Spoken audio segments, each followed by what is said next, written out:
What's a good audience retention rate to go for? 70%, that's what you need. If it's below that, figure out how to get higher. 70%? Do even the best creators get those kind of numbers? Well, they do.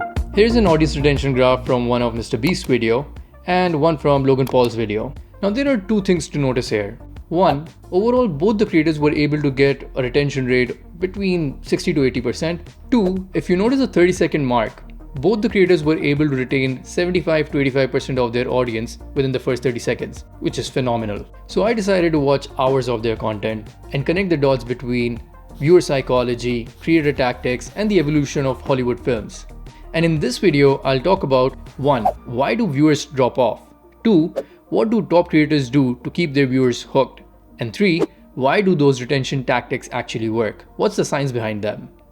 For those who are new to the world of content, audience retention explains how well was your video able to retain the attention of the viewers during the course of the video. For example, a 10-minute video with a 60% audience retention rate means that typically a viewer was watching that video for about 6 minutes. Now that we have the basics out of the way, let's jump to why audience retention as a metric is so important. Audience retention combined with the click-through rate has an impact on how many views your video will be getting. There are other factors as well, but as MrBeast explains it in this video.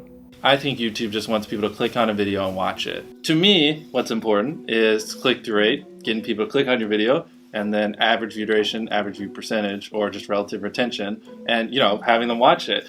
In this clip, getting clicks refers to getting a good click-through rate on your title and your thumbnail.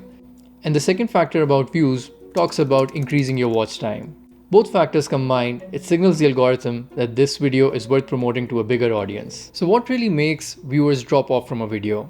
To understand this, we need to think about the viewer's journey. No matter where the viewer gets exposed to the title or the thumbnail of your video, the purpose of these two elements remains the same, which is to make a promise. And that promise sets an expected payoff in the minds of the viewers. If we think in terms of a graph, as long as the expected payoff value is high, that is close to 1, the viewers will continue to watch the video. The moment they tune out or start doubting the expected value of the video, they drop off. So as creators, our goal is to proactively address those doubts. So the million-dollar question is, what are those doubts and when do they kick in? So the first doubt kicks in almost right after the viewer clicks on the video. Is the video about what I think it is? To tackle this doubt, the top creators rely on a couple of tactics. The first tactic is to maintain visual consistency between the thumbnail and the first 5 seconds of the video. To see this in action, let's jump to YouTube's homepage and take a look at one of MrBeast's video. If you notice, what MrBeast does here is that the first 5 seconds of the video literally open up from the thumbnail itself. Thanks to YouTube's sleek UX, the viewer is able to get a sneak peek of the video without even clicking on it or even hearing any of the audio. This convinces the viewer that the title or the thumbnail is not a clickbait and the video is exactly what they think it is about. The consistency across these three elements, that is the title, the thumbnail, and the first 5 seconds of the video, they help set the right expected payoff in the minds of the viewers. And that gives them a reason not to drop off within the first 5 seconds of the video. So in our next video, we need to make sure that there is some level of consistency between the title, the thumbnail, and the first 5 seconds of the video. And bonus points if you overlay some keywords within the first 5 seconds of the video, because the viewers don't really hear the audio when they get a sneak peek of the video on YouTube's homepage. The second tactic related to this doubt is to reinforce the base concept right at the start of the video. Let's listen to the very first sentence of these videos from some of the top creators. I'm gonna spend the next 7 days buried alive under 20,000 pounds of dirt. Off the world! You've been hearing about F1 too, right? Cool, let's talk about it. Have you ever wondered what it would be like to drive across the country using only Tesla Autopilot? Here are some of the things we'll be looking at. I'm about to spend $30,000 in the next 5 minutes buying the most futuristic tech on the internet. And then we're going to test it to find out if it actually is the future or if it's all just marketing nonsense. Do you see a pattern? You got that right. It's as simple as clearly calling out what the video is about. As long as it ties back to the expectations set by the title and the thumbnail, you just reinforce the expected payoff value. So how can we use this tactic? As a general rule of thumb, within the first few sentences, clearly articulate what the video is about. Moving on to the next doubt, which is there anything unique about this video? To address this doubt, the creators do two things. The first thing that the creators do is they don't tell, but show the viewers why this is a video that they just can't miss. Depending on the genre of the video, the execution of this tactic will change a bit. For example, in the Grand Challenges genre, MrBeast relies on showing what is at stake or giving a glimpse of something extraordinary to get you hooked. Whereas in the edutainment genre, like explainer videos done by Cleo Abram, she gives a glimpse into an interview or an interesting insight that was done to create that particular video. The idea being that depending on your genre and the audience that you have, you give them a trailer of sorts of what's to follow in that video and why this video is unmissable. So when you're planning for your next video and thinking about the visuals that you would have at the start of the video, think about how can you give a trailer visually of what the video would include, some high notes of it, without revealing the entire thing. If it's a challenge video, then probably you can tease the viewers by mentioning about the secondary stakes. Or if it's a product review video, mention that apart from the review itself, you will talk about one relatively unknown feature of the product, which will keep the expected payoff value super high and give them a reason to stick around and watch the rest of the video. Going back to the second doubt, which was about, is there anything unique in this video? Here's the second thing that the top creators do, which is they overstimulate the viewers with a lot of visuals. I did some research on this, and for that, I watched hours of content from some of the top creators to understand how do they really construct the first 30 seconds of their video. Here are the top 3 insights. Number 1, they change the shot in some manner or form every 1.7 seconds. Number 2, on average, there were about 19 shots in the first 30 seconds. And number 3, less than 1 in 5 shots was a simple talking head kind of a shot, or B-roll footage reinforcing the base concept of the video. Mind you, this included creators from all kinds of genres, productivity, explainer, challenge, you name it.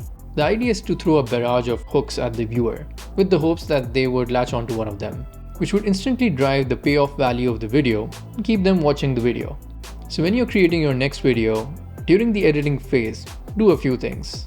Number 1, literally count the number of times you're changing your shot during the first 30 seconds. Aim to get an average shot length duration to somewhere around 2 seconds or less. Number 2, check what percentage of your shots are actually you talking to the camera directly.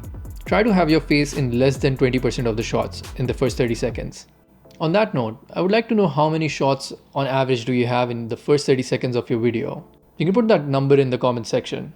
Now, if you were able to retain your viewer within the first 30 seconds of the video, you have won half the battle, as the probability of viewers dropping off from this point on declines significantly, thanks to a psychological concept called the sunk cost fallacy, where in the context of the viewer, the longer they have watched the video for, the more resistance they feel in dropping off from the video, merely because the time that they have invested in watching the video till that point. And with that, we jump to the main doubt that the viewers have: is there anything else left to watch in this video? This is where I noticed the genius creators doing something very different versus the other creators. The first thing that the top creators do very deliberately is breaking sensory monotony using various pattern interrupts. And there's a wide range of tools to choose from. The most common one is to change the background. In this video, you will notice how Vanessa Lau breaks the visual monotony by simply changing the setting in which she's filming herself. The next one is text overlays. In this video, you will notice how Ali Abdaal relies on literally a slide to kind of reinforce the concepts that he's talking about. The next one is much simpler to execute. It's just about switching between different camera angles. This is something Samir and Colin heavily rely on to break the visual monotony for the viewers. Another commonly used method is by relying on B-roll footage like Cleo does in this video. If you notice, in this video, she's just not talking about the concept, but also visually displaying what the concept really is about. Do you know where else do we see this in action? Hollywood. As per research by psychologists at Cornell University, the average shot length of English movies in the last 80 years has declined from 12 seconds all the way down to 2.5 seconds today. The only purpose of doing this is to hold the attention of the viewers much better. To action this, you can do it in 2 steps.